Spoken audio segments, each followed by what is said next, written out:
Language development is the gateway to everything. Language is what sets us apart from animals. Children who don't have spoken language are somewhat lost. I don't even think that we're aware of how many children are out there that are confused by language.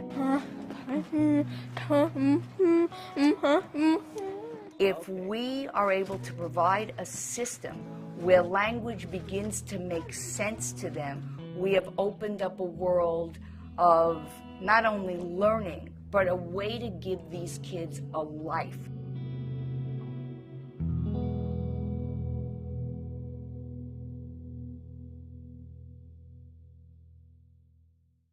My wife and I, Val, we were gifted with two beautiful boys.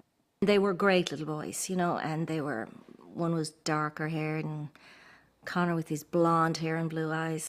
It's like any parent cannot express just the wonder of it all. He's back up again, he's back up again. Woo!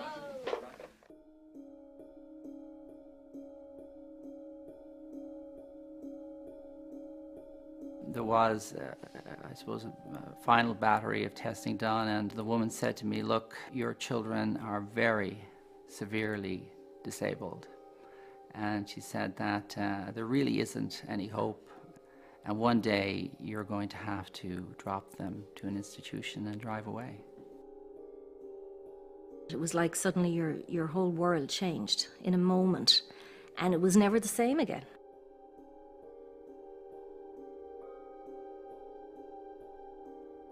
It's like you're losing them, and they retreat into this world of theirs, which is not where I as a parent can be. They can't communicate their needs, so they become extremely frustrated. Then the sheer frustration just explodes in the child. And the fascinating thing is that while the child is still exploding, you still have a chance. Enda came to me. He and his wife Val moved into this area with their two sons, Connor and Owen. He was struggling for all kinds of ideas about how to educate his boys, and came really not so much for a diagnosis or recommendations of specific schools, as many parents do, but came to really just brainstorm about their learning. My early responses were to find a solution. But the strange thing about these developmental disorders is that there was always an aura that it couldn't be solved.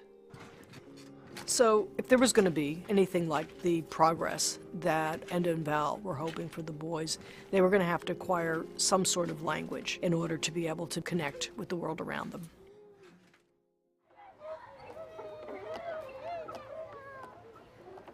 Late one afternoon, the phone rings, and I hear this wonderful Irish brogue, which you don't hear much in Mississippi.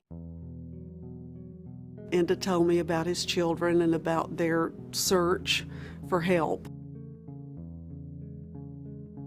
He kept asking, Ann, what works? How do you get to the auditory function? How do you get to the speech that's intelligible? And I could literally feel him listening to me over the telephone. There's just things that these children were doing which were inconsistent with what the science was suggesting. Looking to the child to understand is everything. Where else do you start? What's the name of the movie that Iago's in? Iago, Aladdin. He's in Aladdin. So Enda used to work very, very closely with the boys, observing, watching, see what worked. And we could see that videos were a definite in. A lot of their early language was acquired from movies. Yeah. A child that couldn't ask for a cookie could trot out a substantial statement out of Sinbad or that, you know. That's right. The first thing I thought when I sat down to watch and to work with the boys with this is, why hadn't I thought of this? Okay, on, so let's watch the movie. He's just sitting with these boys and they're watching portions of these wonderful movies that we're all familiar with. So Owen, what happened there? And he's freeze-framing and he's giving them some choices about what they're seeing and what's happening and how to label it. There you go, Connor. Do you want to try and see if you can answer that question for me? Does he feel frightened? The next thing that you see is the ability of the kids to understand the connection of text to a concept or a word. Teaching a kid the understanding of these symbols mean this. Nine answers.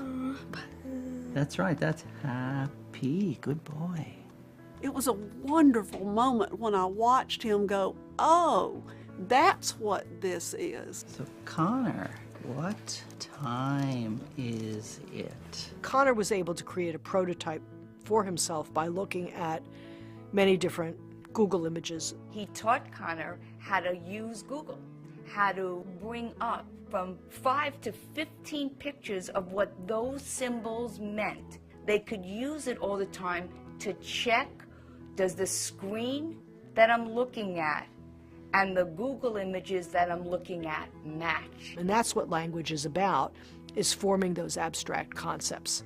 And that's the real challenge in teaching children language. So to sit down and watch and to sit with Connor, who is the more severe of the two boys, and see him dialogue with him and know that Connor understood what Enda was asking him.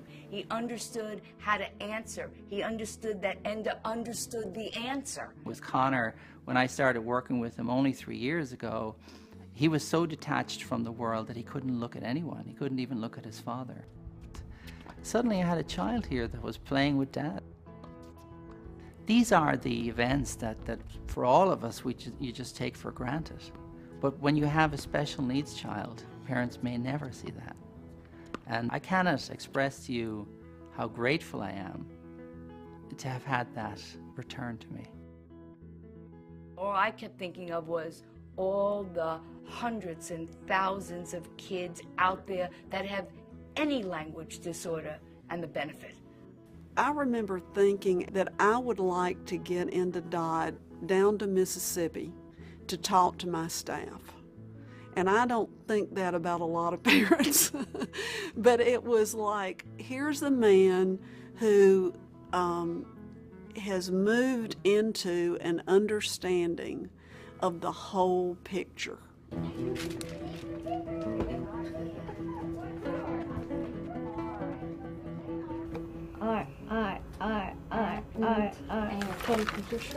Again. Good job.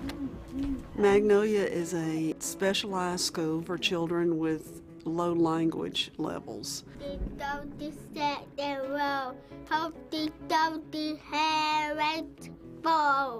Half of our population are children who have hearing loss. Oh, kiss me. Quick. Okay. To the other.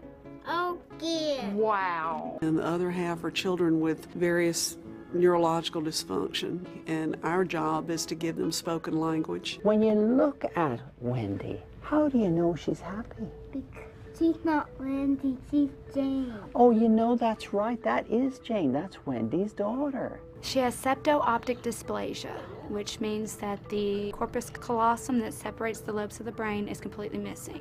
And can you explain again, how do we know that she's happy when you look at her? Because her eyes wide open and her teeth showing with her mouth wide open. Good riddance. Normally, when she first starts a project or something, she's kind of reserved and laid back, but I mean, she got in there, was very interactive with it. Okay. Is the fire truck in the sky? No. No. It is not in the sky. It's Where red. is the fire truck? Where is it? I believe that when this gets in the hands of a very knowledgeable teacher, that they're going to be innovative with it and they're going to think of new things to teach with it that Enda and I have never even dreamed of. Fire truck is industry. Look. Is it in the street? Yes. Yes. Good Very job. good. That was very good. Good job. Good job. I think if parents had this at home, once they understood the program, I think they would benefit for this. And it is so important that that parent become the teacher at home. It was really different. I'm pleased with the concept of the Disney movies because children, that's just what they love. Learning on the computer and learning with the Disney movie, I never would have thought I would have ever been able to see that. But to be able to do that, I think that's phenomenal. So once you have a system that can help them use language through the visual mode, we're going to increase the success of all these kids. We're always looking for new ways to unlock them, so to speak, because they are such little mysteries. We need discovery of new ideas. And the thing I'm enthused about is that this is discovery of a new idea, and we need more new ideas.